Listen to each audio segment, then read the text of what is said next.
Good evening and welcome to Sunday Live. My name is Emma and I am your host this evening. Tonight we start a new series, God in Hard Places. And on Sunday Live we don't profess to be experts or anything. We simply talk about life and our experiences as we go through our own faith journeys.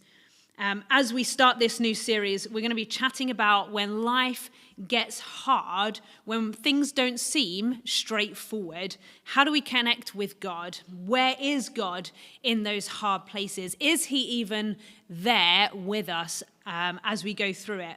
And every Sunday Live, I have the real privilege with the guests that join me. They bring a vulnerability as they share about their life experiences, as they share stories, as they share parts of our lives with me and with you. And I think as we go through this particular topic, there's going to be maybe a greater sense of vulnerability as they share those parts of their lives, as they share those experiences and their opinions with us. Which means if you would like to be involved in our conversation, or maybe you have a question that you want to ask, you can get in touch via the number on your screen, 07624 566 261, or you can write it in the YouTube chat function, and then the team will pass it to me. So God in our hard places. My guest to kick us off in this series is my all-time favorite guest. He's probably my all-time favorite human being. So Chris, my husband, joins me at the table this evening, and the team have had a really good laugh this evening because they have decorated our table with hearts and we have a lovely with roses this evening. So the team are feeling this, and they're ahhing in the background. Yeah, it's like a little date night away from the kids, isn't it? So other than the obvious and the most important part of you being married to me, tell us a little bit about yourself. So I am Chris, as Emma said, and I am Emma's husband. Emma is obviously the better half of this couple. No, we're starting with all the cliches, are we? Yeah, we'll get them out there early, and then before it gets too deep and emotional. I work for a corporate service provider on the Isle of Man. I am one of the managers there. We have two boys. We do. We do, an 8-year-old and a 4-year-old, and they are a handful. Obviously, if you are in Broadway, you will have heard them. Probably seen them running around at the end, playing tag and wrestling on the stage. Strutting like they own the place. Yeah, just walking around like it's their house. I mean, you will probably have seen the crumbs left over from their snacks as well. Obviously, I enjoy football. I am a Man United fan, which was a great result today. Apologies for anyone who is a Liverpool supporter, but unlucky. Like, should have done better, should have turned up. You know how it is. So didn't you go 2-0 up? We did go 2-0 up. We were just putting on a show. That was all it was. We just wanted to make them feel like they could do something, and then... and then snatched it away. And you know what? Champions League football next year, I'll take it. As in secured Champions League? Yeah, secured today. There you go. Well, anything else you want to share with people apart from your glorious Man United? I mean, you don't have to. No, I'm good. I'm good. Come on, United. Okay, so this topic of God in hard places, not an easy topic, but an honest one, I think, because we all go through life. We all have times when life isn't straightforward, life isn't easy, and actually it's just hard, isn't it? Yeah. So for me, the obvious question is God in our hard places? What do you think? I mean, obviously the easiest and the most truthful answer to this is yes. God is in our hard places. Yeah. I think whether we realise God is with us in our hard places, that's where it gets difficult. Yeah. Because God says He's never going to leave us. Yeah. Like we read that in the Bible. We know that, especially if you've been brought up in a church background, or you're a Christian. You know that God will never leave you. Yep. But when you are going through hard times, when you're going, when life gets tough, it's difficult to see it. Yeah. And I think that's where we struggle, because we know that God is there, Yeah. but we don't see that God is there Yeah. at the time. And I think with hindsight, it makes it easier, because actually when you have gone through tough times, when when life is hard, and you've kind of come through the other end of it, and you look back on it, a lot of the time you can actually see that God was there. And I know for me personally, Yeah. like looking back on where I've been and what I've gone through, when I was going through it, didn't feel like it at all. Yeah. But looking back on it, I'm like, God was there. Yeah. Or God was there. Yeah. Yeah. Or that was God. Yeah. But at the time, it just didn't seem like it. Yeah. Yeah. Yeah, it kind of feels like your vision, isn't it? When you're in a tough place, sometimes that can be all-consuming, and actually seeing outside of that is really hard. So you've talked about being able to, in hindsight, look back and see where God is. So how have you seen God in your hard places? How have you been aware? How's he shown up, I guess? Like, so again, with hindsight, like I look back, and actually a lot of the time it's just been small things. Like it's been, a message from someone just saying, hey, thinking about you today, how's it going? Like, and and sometimes I didn't even respond to those messages. Yeah. But they didn't stop. And I think it's looking at those where actually you had certain people that just didn't stop messaging to make sure you're okay. Even if I didn't respond, they would still send them sporadically and just go, hey, thinking about you. And the couple of other little bits as well, like this is a bit of a random one, but I'd be having a bad day or a bad week or whatever, and I'd be at work and I'd have my headphones on. I'm listening to like My Chemical Romance or Enter Shikari, and shouty music down my ears and stuff because that was just the mood that I was in. And all of a sudden, Jen Johnson had just come on. It's a which is a massive, crunchy gear change. massive crunchy gear change. But I've gone from a song called The Black Parade to The Goodness of God. Yeah. And then all of a sudden it will just go back to My Chemical Romance, and it's like looking back on it, it's like God just saying, look, I'm still here. Yeah. Like I know how you're feeling. Yeah. But I'm still here. And it's little things like that. So there's not really been anything massive. Yeah. Although I think the biggest one for me is probably like, so I'm a worship leader at Broadway. And I have been for a while. I can't even remember anymore. And I think like the fact that I could turn up on a Sunday and do what I needed to do, even when I wasn't feeling it. Like there were some Sundays where I was like, I do not even want to get out of bed. Yeah. Like, but I knew I had to. So I came down, wasn't prepared, wasn't ready for it, didn't want to do it, still did it. As in like mentally not prepared. Mentally, I just wasn't prepared to stand on the stage and sing.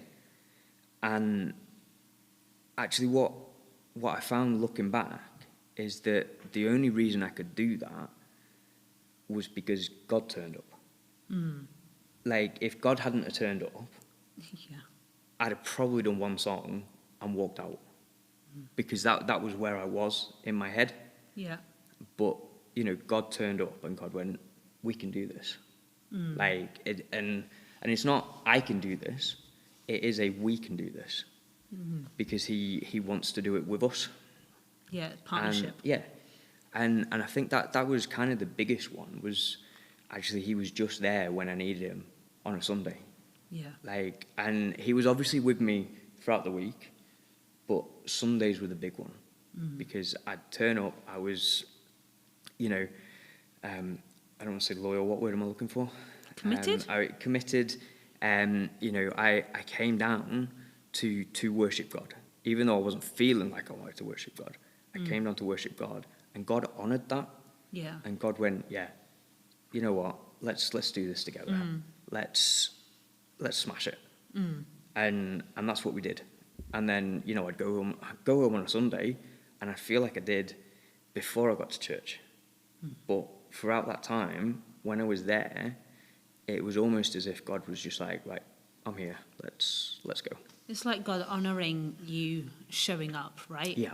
That actually you have, at that time, very little to offer, very little to say, oh, look, I've got the energy, I've got the mental capacity, I've got all of that kind of stuff to offer. Actually, I'm just going to show up. And then God did. So it was like honouring that almost stubbornness and that defiance to just show up no matter what, isn't it, within there? So do you think your relationship with God is easy when life is hard? No. No. Didn't think so. No, honestly, like, that there were times where the last thing I wanted was a relationship with God, because I just wasn't ready for it. I didn't have the effort. I didn't feel like I had the commitment to it, and I just didn't want to do it. And you know, I think as well, kind of it having the issues that I have had. And for those that kind of don't know, I've obviously been going to a therapist for A while. And I really struggled with feeling anything.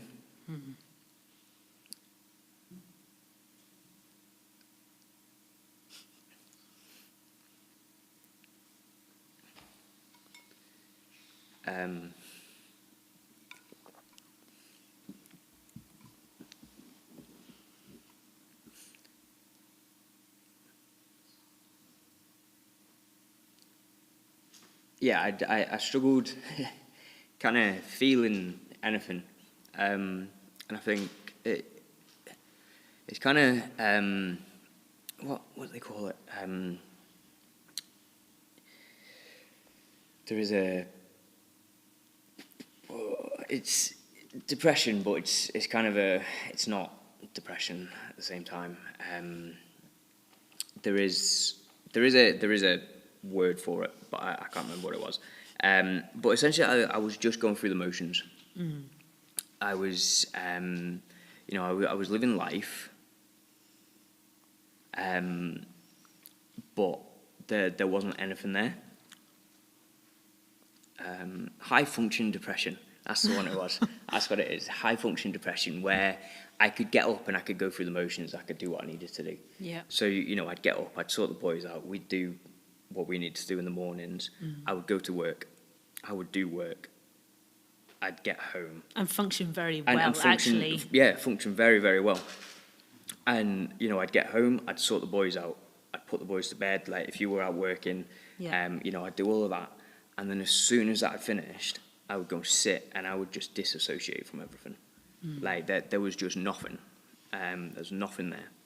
And the last thing I wanted to do at that point was to have a relationship with God, because I knew that I had to work for it. And there just wasn't anything there for me to want to work for. Because,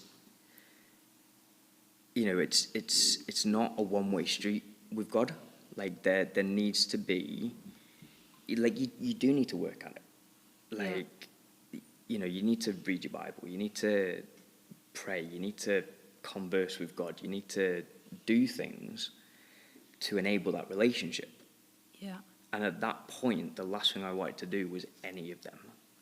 Because as soon as those boys went down to bed, I was done. Like, there was nothing else there. I would go downstairs, I'd put a film on the TV that I'd watched thousands of times because I didn't have to concentrate on it. Yeah. And I just wouldn't, that would be me. Until Yeah. I went to bed, until I then got up the following morning, did it all over again. Yeah. So it wasn't easy because it wasn't something I wanted to do. But at the same time, I felt like I should have done something. So I was in this constant cycle Yeah. of not wanting to do it, then feeling bad that I wasn't doing it, which then made me feel...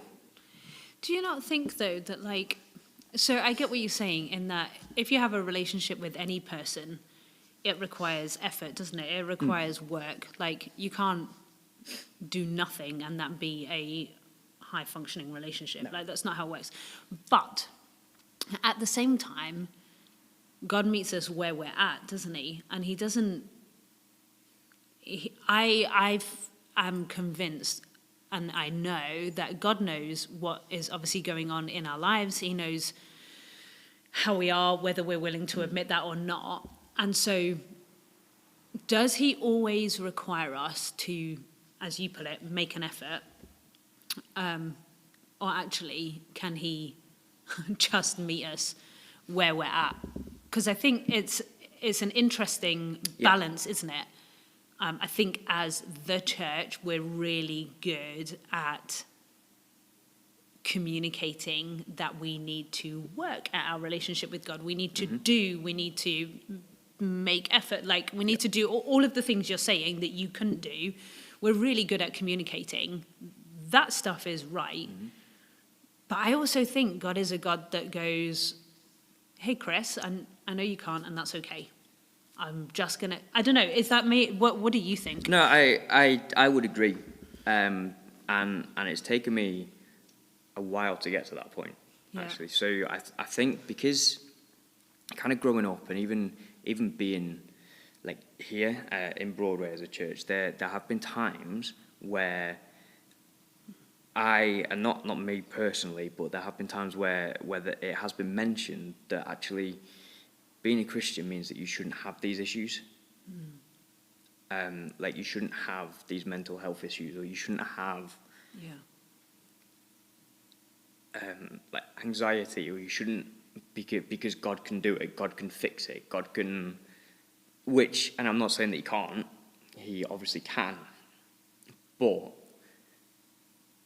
I think it was just difficult for me because I didn't think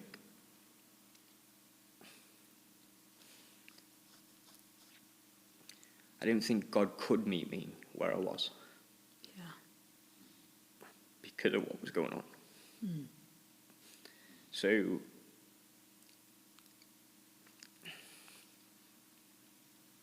like,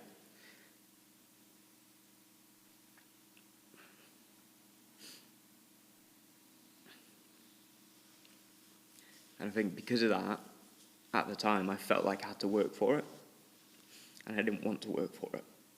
Yeah. But kind of going through everything and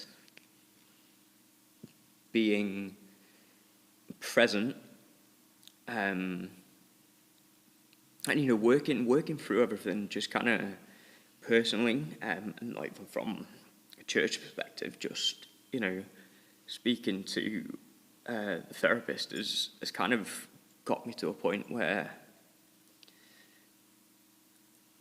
like you said, that God does just meet you where you are,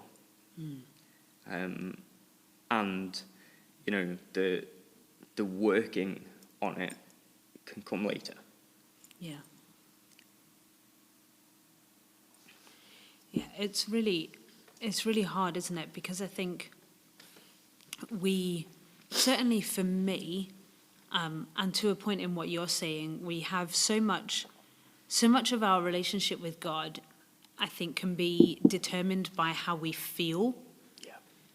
Like, so I don't feel God, and I don't feel like I can make an effort, so I'm not going to make an effort. And why would God come meet me where I am at? And I think so much sometimes of, in our hard places in particular, when either we're not feeling anything, which is kind of what you're saying, it's not even just that you don't feel God, you don't feel. And so whether it's that, or whether it's like, God, I can't feel you in this hard place with me, and I'm struggling with that, or whatever it is. And I think it's really complicated, isn't it? Because our feelings are so unreliable. I think our feelings can be a really good guide for us, but they are a terrible God. But we rely on our feelings so often, and our feelings go, well, I don't feel God, so he's not here. And I don't feel very loved, so therefore I am not loved. I don't feel worthy, and therefore I am not worthy. Yeah. And I think we live in a society and in a world, you do you. Like, isn't it? You feel you do what you want to make you happy. It's fine. And we live in a real feelings-driven world. And I think when we equate that to our relationship with God, we're going to hit a really hard brick wall when I can't feel God because I am struggling, or because of this thing going on in my life. And it doesn't mean just because you can't feel God that he isn't there. Like, you started by talking about, actually, in the Bible, it talks about how God will never leave us and he will never forsake us. In Hebrews, it talks about faith is being sure of what you hope for and certain of what you cannot see. And it has to be beyond how we feel in any given moment. And it's where the depth of our relationship with God, I think, gets really tested, about when you can't feel him, when things are really tough, do you keep showing up? And okay, is reading your Bible always going to be a high priority? Probably not. Is even praying going to be an overly high priority? Probably not. Is even going to church going to be a high priority? Probably not. But I think there's a real power in showing up, even showing up to God with nothing. When you have nothing to offer him, showing up is really powerful. Yeah. Does that make sense? It does make sense, and I would agree, like, showing up is powerful, but at the same time, I know how difficult it can be. And a lot of times the only reason I showed up was because I was on worship. Yeah, duty. Like, right? I had a duty to be there, so that's why I turned up. Yeah. I'm fully aware that if I wasn't on worship for those Sundays, I probably wouldn't have been here. Which is really interesting, because I think we had some really tangible God moments when you were leading worship through, despite how you were feeling or lack of in that time, isn't it? And it's really interesting, because I think there were some really big significant moments for us as a church as a whole with you leading worship, and it was coming out of a place of nothingness for you, isn't it? And that is the mystery and how God honors, isn't it? Absolutely. Absolutely. He was definitely there during those times. Like, he really was. And like you said, it was because I showed up. It's because it was out of a sense of duty, but I still showed up. And like we said before, God honoured that. Yeah. Whether it was because I wanted to be there, or whether it was because I was doing something so I needed to be there, for God, he was like, look, you turned up. Doesn't matter why you turned up. Like, you turned up. Yeah. Do you know what I mean? Like, And I think that's the biggest thing that I could have done, and I think that's the biggest thing that anyone could do is just turn up. And I don't just mean turn up on a Sunday. Like, you can turn up to God wherever you are. Like, you don't have to come to church on a Sunday to turn up for God. Yeah. Like, you could stay at home and watch it on YouTube. Like, if you really did not feel like coming, you could go, actually, you know what I'm going to do today, though? I'm going to turn YouTube on, and I'm going to watch. Like, that's still turning up. Yeah. That's still being present with God. Whether you feel like it or not, you're still present with God. And even if you couldn't do that, it's, waking up in the morning and just going, okay, God, I'm here. Yeah. Like, if that's all you can, if that is all you can manage, that's God will take that's it. still turning up from God. Like, Yeah. God, we've discussed it before. And even though it didn't feel like it, God will meet you where you are at. And if where you are at is waking up in the morning and going, all right, God, and that's literally all you can say, God will go, great, I'm here. Like, let's go get it. And that's still true, even if it doesn't feel like God is Yeah. saying that, or is there, isn't it? It's still true. We read about that all the way through the Bible, that God shows up for his people, doesn't he? And he shows up for those who love him and trust in him, and he will be their refuge and their shield and their protector and all of that kind of stuff. Okay, so for you, you've talked a little bit about this, but what helped you get out of this particular hard place that you're talking about? What kind of helped you either not remain there or reconnect with God? Because you're talking about that particular time in your relationship with God in past tense. Yes. Yeah. Which means it's not entirely true now. No. So what happened? What was the shift? What changed things for you? Yeah. I mean, it's still not where I want it to be. Like, yes, okay, I've been talking about it in past tense, but I'm still not where I want to be. Like, I'm still not out of, this, I'm still not out of this mental, I don't even know what to call it, but I'm not out of it. Yeah, it's not over, it's not finished. It's not over. Like, there are still days where I will wake up in the morning and just go, I have nothing to give. Like, they're getting less, but there are still days where I do that. Yeah. There are still days where I get to work and I'm just like, I can't talk to anyone. Like, there's still days where the boys will go to bed and I'll just disassociate. Yeah. And so we're still going through it. But I think the biggest turning point for me was when we did that joint sermon on the joy of the Lord. Mm-hmm. Because it was a bit of a weird one, because I think we both went at it from joy and happiness are two different things. Mm-hmm. Like, happiness is a feeling, joy is not a feeling. Mm-hmm.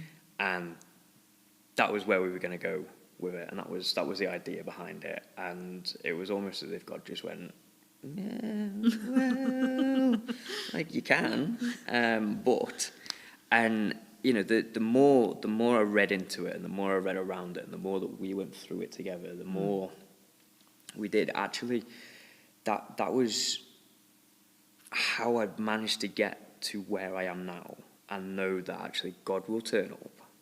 God honours you for turning up, and just because you don't feel it, or just because you can't feel it, God is still there. And I think that's kind of what I hang on to now, is that joy is not a feeling.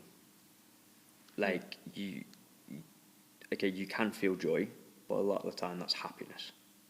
Like, that exuberant joy is happiness. Like, it's fleeting, but from that sermon, actually, the joy that we get from God is the strength that he gives us to do the things that we may find difficult to do. To do the things that we don't want to do. because we turned up, because we did something we didn't want to do. God's gone, you know what, I'm going to honour you, and he honours you with the strength to carry on doing what you need to do. And that was the biggest turning point for me, knowing that actually I could still feel like I do, and I can still show up, and I'll still be able to do what I need to do because God has given me that strength to do that. Yeah. Anything else in particular help? So that was obviously a glimpse, well, not even a glimpse, that was a particular moment, a particular thing. So was it like a snowball? So like that was the turning point for you, and then there was a more of a snowball effect, or was there anything else that just kind of, I guess, since that point of having something click, you're like, oh, okay, and then I could step into this, or this happened, or God did this, or whatever it is?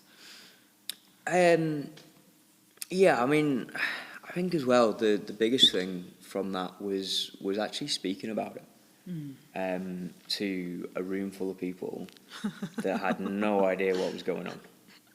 Like nobody knew. No. Like I'd been at that point I was going to therapy for about a year. I think it's every 3 weeks for about a year. Yeah, we just didn't talk about it. And you know, I think in the whole congregation, minus you, I think 2 people knew. Yeah. So I think that was also a big thing in, you know, just feeling like it wasn't a secret anymore. Like feeling like it, knowing that people then knew, it wasn't like I was hiding something. Lost its power. Yeah. It wasn't like I was trying to hide it from people, and you know, I was coming up on a Sunday and pretending to be someone that I wasn't, because people actually knew what I was going through, and that's really helped, and not because, you know, people talk to me about it. I mean, people do talk to me about it now, which is fine. Yeah. Like I am a big advocate of speaking about your feelings until it's my feelings, and then. That's kind of what got us into this mess, but, you know, big advocate about speaking about your feelings and your emotions, like all of that. So I don't mind people talking to me, but I also think me speaking out, because I am such a upfront figure and speaking out about what I was going through, I hope has helped other people be able to do it. And actually I got a glimpse of that last week, in that we had Bill did a sermon, and then people spoke out about stuff, and one person who did came up to me at the end and went, the only reason I was able to do that is because you stood up and did yours. Wow. Oh no, here we go. Oh no, here we go. We're good. No, that got me. So I think it's just, you know, one, knowing that me turning up, God's going to turn up. Like it is what it is. I love how matter of fact you are about that. But it's because I know that now. You know, I didn't know that this time last year. I didn't know that, you know, however long ago. Yeah. But I know that if I turn up, no matter how I feel, God's going to turn up. What he does, I don't know. Like, how he's going to turn up, I don't know. Yeah. But he's going to turn up. Like, it doesn't matter. Yeah. But 2, it's also knowing that it can help other people who are also going through this, who may not feel like they can speak out, or may not feel like they want to speak out. And I think that's kind of what gets me through at the minute. Because like I said, I'm still feeling like I did. Yeah. Like, it is less now, but I am still feeling like I did. Yeah. And there are still days, but I have more to keep me going. And obviously you and the boys played a massive part in all of that. Like, you know, I was getting up for you and the boys. So just having you guys around and all of that was, I think I said to you at one point that if you weren't there, I'd have spiraled really bad. So there's like 3 things now that just kind of keep me going. which is me showing up means God's going to show up. Me speaking out means that other people can speak out. And you and the boys. There's a lesson here. Don't invite your husband to work. My goodness. Yeah, last time I'll be on this.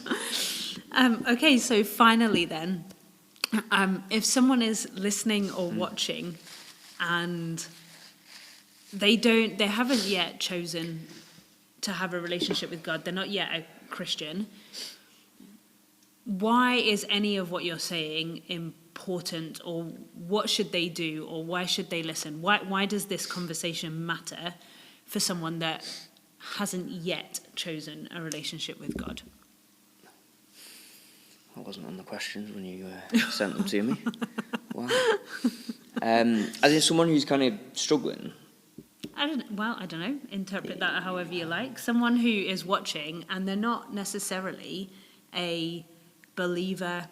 They haven't yet made that definite commitment. So they're you would assume if they're watching, they're seeking God. Yeah. They're looking for Him. So why does this conversation matter? Because so much of what we've spoken about is that actually for you and even for me,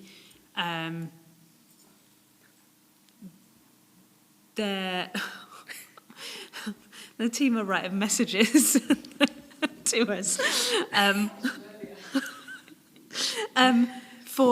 For you, so much of where you're at has been reliant on the discovery that God shows up and God is with you and God honors you, right? Yeah. So if someone hasn't yet chosen a relationship with God, why does that matter to them? Why is that important? What does this conversation, how can that impact them?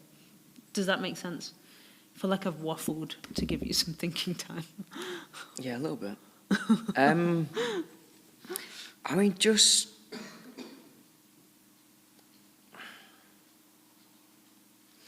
don't really know.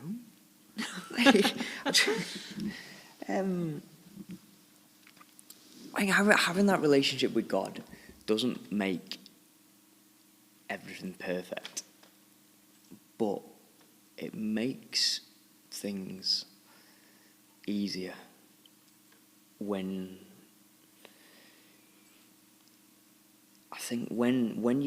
you know that God is still there. Actually, it can make going through stuff like this easier. And I don't say that flippantly, because it's not easy.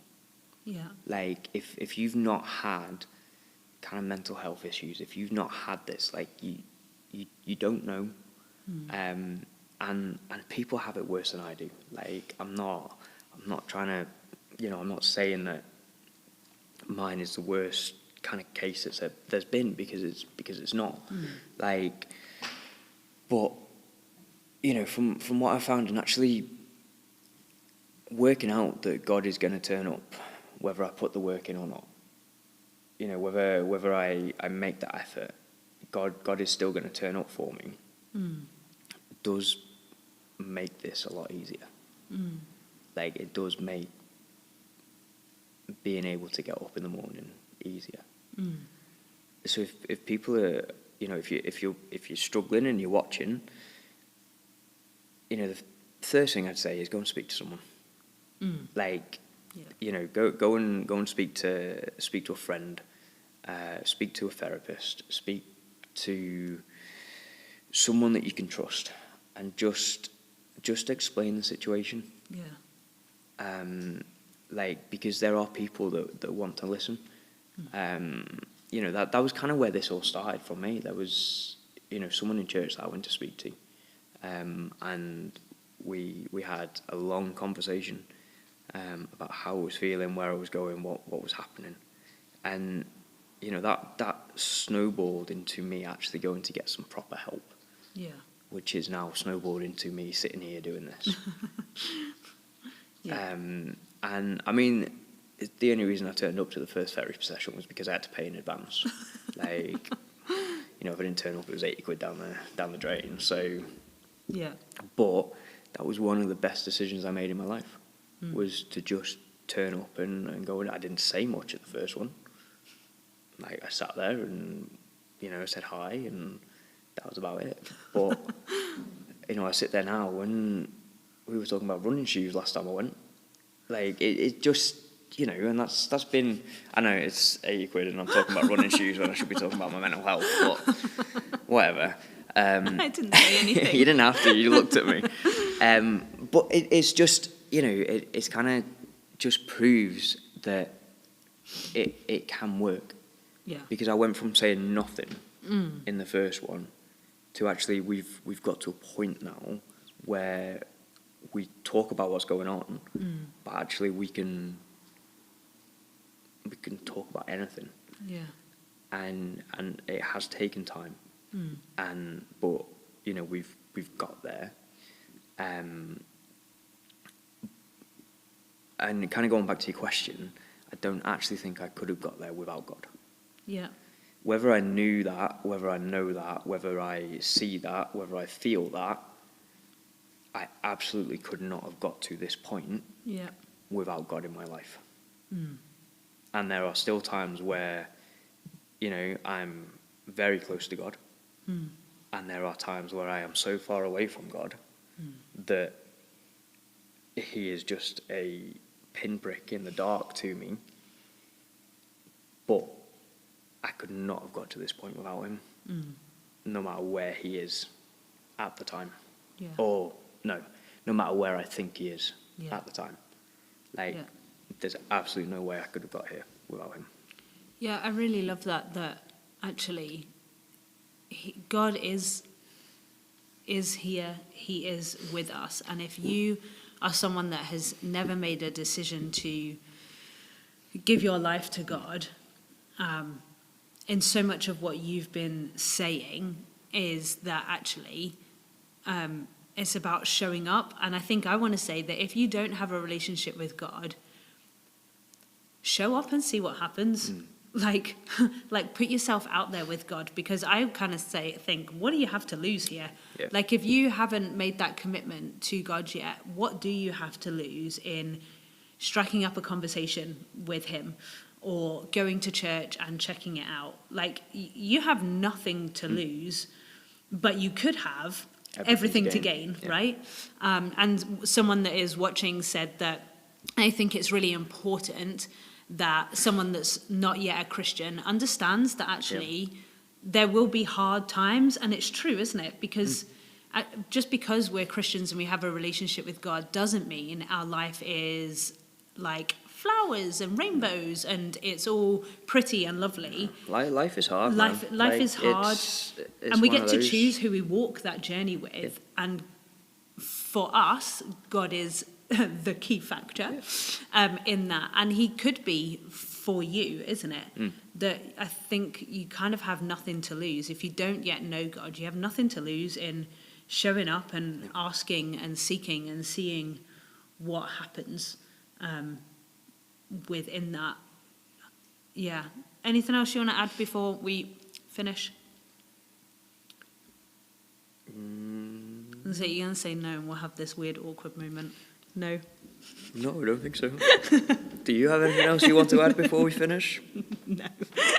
No, which means we will finish our conversation on that note. So thank you for joining us this evening. We have our Sunday Live pack. So if you would like this, then we would love to gift it to you. Whether you have been a Christian for a while, whether you are not yet a Christian, we would love to gift this to you. So it is a Bible that is the Word of God.